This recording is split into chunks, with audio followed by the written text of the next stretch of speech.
કંકાવટી ગામે નદી પર બનેલ પુલ પર સેફટી ગ્રીલના અભાવે અકસ્માતનો ભય. કંકાવટી ગામે નદી પર બનાવેલ પુલ પર સેફટી ગ્રીલના અભાવે વાહન ચાલકોને અકસ્માતનો ભય સતાવી રહ્યો છે.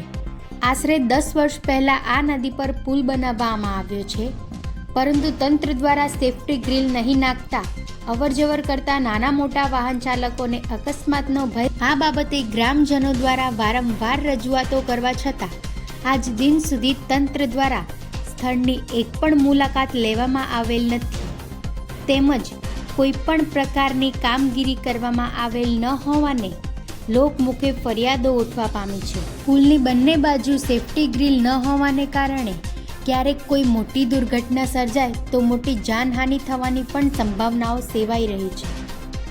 રાત્રિના સમયે વાહન ચાલકોને અવરજવર કરવામાં પારાવાર મુશ્કેલીઓનો સામનો કરવો પડી રહ્યો છે.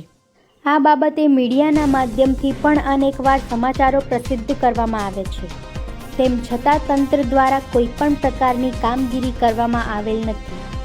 આ બાબતે તંત્ર દ્વારા તાત્કાલિક ધોરણે પુલને બંને બાજુમાં સેફટી ગ્રીલની કામગીરી હાથ ધરવામાં આવે તો વાહન ચાલકોને પડતી હાલાકી દૂર થાય તેમ છે. Bureau report Dinesh Shrimali, Dhabkar news.